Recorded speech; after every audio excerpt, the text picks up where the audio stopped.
রামনারায়ণ রাম।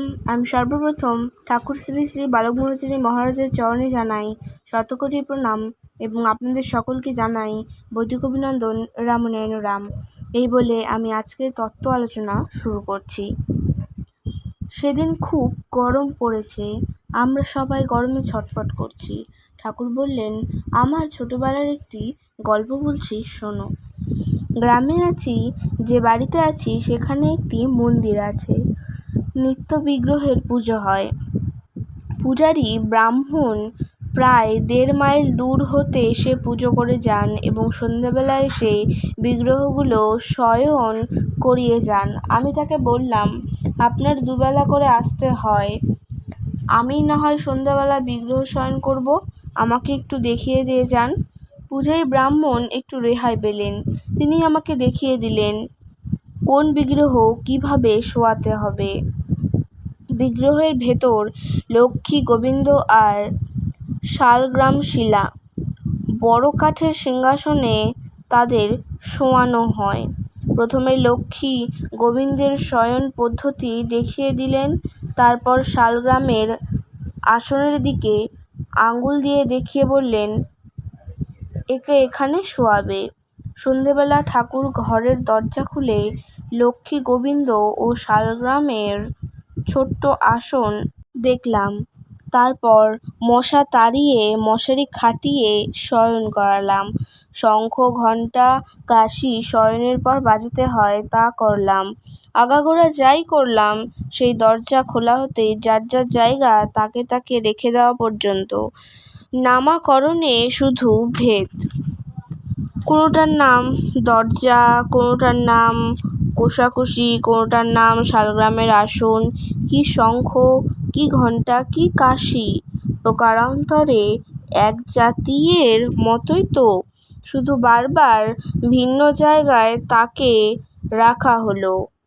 লক্ষ্মী, গোবিন্দ আর ঘণ্টা দাম বিশেষে কাউকে রাখলাম মশারির মধ্যে, কাউকে রাখলাম বাইরে। যেমন তামার পয়সা আর তামার পাত্র একটা বাক্সে আর একটা পালঙ্কের নিচে, প্রয়োজন ভেদে যার যার জায়গায় তাকে রেখে দেওয়া হচ্ছে। তাই আমি যখন শয়ন করালাম মনে মনেই ভাবলাম, কি রাজত্ব রে বাবা! নাড়াচাড়া কালীন তো একই লাগলো, শুধু কল্পনা করে এক একটির দাম ধার্য করে গেছে, এর দাম এত, ওর দাম অত। অ্যালুমিনিয়াম প্রথম যার কাছে ছিল তার মুকুটের শোভনীয় হিসাবেই ছিল, তখন ওটা অমূল্যের মধ্যেই ছিল। এখন নর্দমায়ও গড়াগড়ি করতে দেখা যায়। আজ যে ধাতুর মূর্তিকে শয়ন করালাম তার মর্যাদা মুকুটের শোভনীয় হিসাবে যে পুজো করা হচ্ছে। বস্তুকে যখন চিন্তা করা যায় তখন ধাতু ছাড়া আর কিছু মেলে না। তবে অন্তর্দৃষ্টি সম্পন্ন ব্যক্তিদের সৃষ্টিভঙ্গিমাতে এই ধাতুর উপর যে রূপ বিনাশ করছে, সত্যিকারের দিক দিয়ে যদি একে খোঁজা যায়, মেটেলে গিয়েই দাঁড়ায়। তবে গবেষণা করি যদি একে, এর ভেতর দিয়ে এর তত্ত্ব বের করে যাওয়া যায়, এর মধ্যেও যে ইনফিনিটের পরিচয় পাওয়া যাবে। শুধু লক্ষ্মী গোবিন্দ কেন, এ যে সব্য জায়গায়, সব্য কিছুতেই। সেই চিন্তাধারা হলো আর এক জিনিস, যাহা প্রত্যক্ষ করতে করতে বহু দূরে চলে যাওয়া যায়। একটা বস্তুর অস্তিত্ব পেলে আর একটা বস্তুর অস্তিত্ব যে স্বাভাবিক থাকবে, সেটা স্বাভাবিকভাবে প্রমাণে আসে বর্তমান রূপটিকে দেখে। আমি যখন আছি, পিতা থাকবেনই, তার বাবাও থাকবেনই, এরকম বাবা টু দি ইনফিনিটি, আমিই তার প্রমাণ। ধাতুতে ধাতুর সৃষ্টি, ধাতুতেই জীব সৃষ্টি। সুতরাং কি শঙ্খ, কি লক্ষ্মী, কি গোবিন্দ, কি ঘণ্টা, আমার নিকটে সবই সমতুল্য অবস্থায় ছিল। এসব আবহাওয়াই করিয়ে নিচ্ছে যাত্রীকের পোশাকের মতো। ছোট বয়সে নেমন্ত্রণ খেতে যাব মা সাজিয়ে দিলেন। নেমন্ত্রণের জন্য যে সাজা এটুকু তো বুঝতে পারলাম। এখানেও ঠিক সেই অবস্থায়, শুধু পোশাকটুকুই মেনটেন করা। বস্তুকে যেন ক্ষতি নেই, বস্তুর পরিচয় যেন ক্ষতি নেই। যেহেতু সেই বস্তুকে এই নাম দিল, এই মূল্য দিল তাদের শ্রদ্ধা রাখার জন্য, আবহাওয়াতে গুছিয়ে চলার জন্য। এই সমস্ত অবস্থাগুলো পোশাকের সামিল। না করলে অভদ্র বলবে, নোংরা জামা পরলেও কে কী বলবে, সেই ভীতিতে নিজেকে গুছিয়ে নেওয়া যেমন, এও ঠিক সেই জাতীয়ই করা হয়েছিল। ঘণ্টাকে মশারির মধ্যে ঢোকাতে পারছি না, শঙ্খে আরশোলা ঢুকে রয়েছে, ওকে রক্ষা করতে পারছি না। বড় সিংহাসনটি যার মধ্যে সব কিছু রয়েছে সেটা মাকড়সার জালে আঁকড়ে রেখেছে। ওটাকে আর একটা বড় মশারির দ্বারা ঢাকছি না।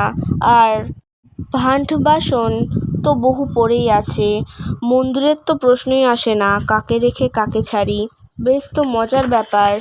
যেহেতু শিলাতে ওই লক্ষ্মী গোবিন্দে বিরাটের রূপটিকে কল্পনা করে নেওয়া হয়েছে, বস্তুতেই যে বিরাট, নিঃসৃত অবস্থারই যে পরিচয়, বাদ দেওয়ার কারও কিছু নেই। সংমিশ্রণেই রূপের বিকাশ, আবার সেটাকেই কল্পনায় নিয়ে বিশেষ বিশেষ পাত্রে বিশেষের পরিচয় দিয়ে যাচ্ছে। একটা অনুবীক্ষণ যন্ত্রের মতো যদি নিজের মনকে সেই অনুযায়ী পর্যবেক্ষণে লাগানো যায়, তবেই সমস্ত বস্তুর তত্ত্বগুলো অবগতে আনা যায়। সেই বীক্ষণেই সমষ্টি এসে ধরা দেবে। তারা যে পদ্ধতি অনুসরণ করেন, যে পদ্ধতি অনুযায়ী চলছেন, সেই পদ্ধতির মর্যাদা তারাই ক্ষুণ্ণ করছেন। শিলাতে মশা বোধ, ধারাতে ঠান্ডা করানো বোধ, পুজোতে নৈবেদ্য দৃষ্টিভোগ, প্রকারান্তরে আমরা ভূতের অনুভূতিতে আছি। তারই রূপটি তার উপরে খাটাচ্ছি। যে বোধে আমরা আছি সে বোধে তাদেরও টেনে আনছি। যখন নিজেরা সে বোধ হতেও নিজেদের হারিয়ে ফেলি, তখন তাদের দেওয়া হয়েছে দৃষ্টিভোগ, সেলফ স্যাটিসফ্যাকশনের জন্য। তিনি যদি দৃষ্টিভোগে খুশি, তবে মনে মনে ভোগ দিলে খুশি হবেন না কেন?